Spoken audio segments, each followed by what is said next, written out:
Couple accused of stealing from big box retailers in Washington County. Defendant enters plea in Apple Valley murder case. St. George's Pioneer Tech Company breaks ground on a 90,000 square foot facility. You're watching St. George News at 5. Good afternoon. I'm Monica McLaughlin. 2 suspects were arrested in Washington City over the weekend after allegedly stealing from 2 big box retailers. 40-year-old Nathan Frost and 36-year-old Stephanie Roberts of Sioux Falls, South Dakota, reportedly returned stolen merchandise in exchange for cash and gift cards.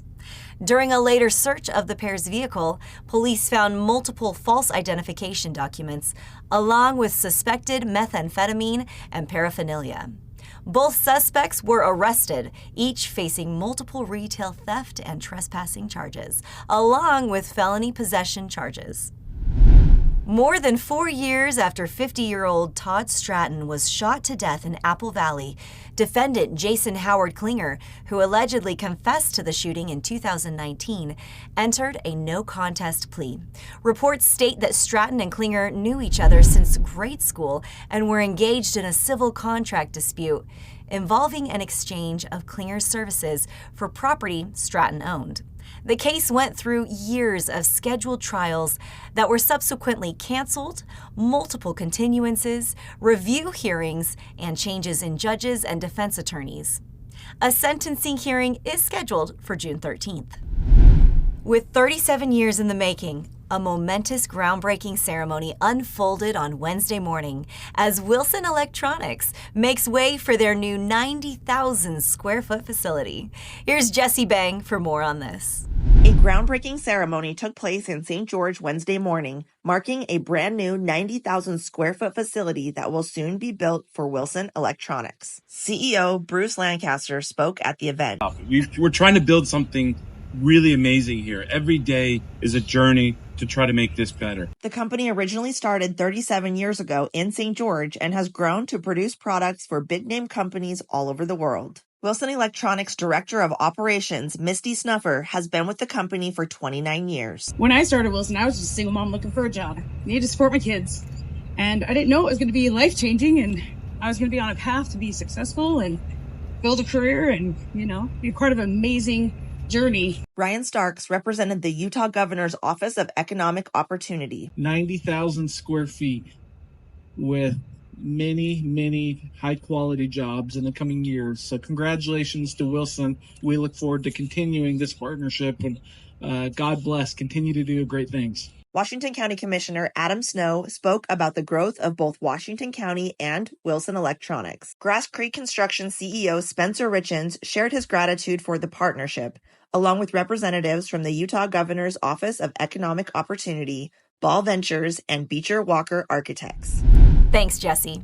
On Thursday morning, Washington County emergency managers took part in the annual Great Utah Shakeout earthquake drill. Here's Jeff Richards with the details. Washington County emergency managers took part in a statewide mock earthquake drill on Thursday.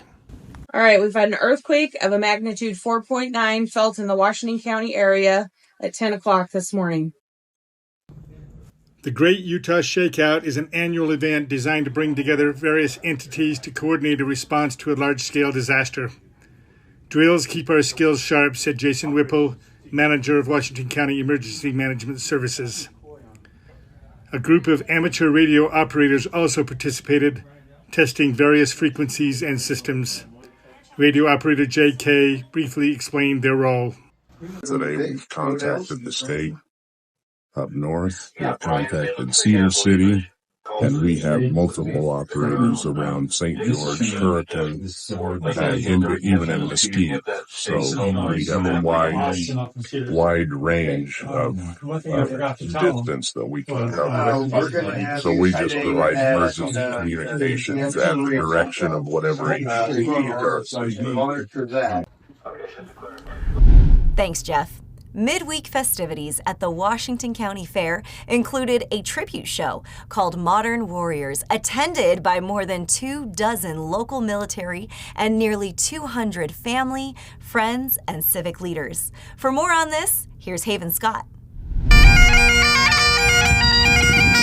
Midweek festivities at the Washington County Fair included a tribute show entitled Modern Warriors, attended by more than 24 local military veterans and nearly 200 family, friends, and civic leaders. Veterans Coalition of Southern Utah Chairman David Cordero gave the crowd a list of potential reasons why one might decide to fight for their country. Those reasons are vast and may include patriotism, earning money for college, wanting to travel the world, getting out of a poverty situation, seeking adventure, and a family tradition of serving. Of course, there are many, many more reasons, but since 1973, one reason has not been on the table, and that reason is because they had to.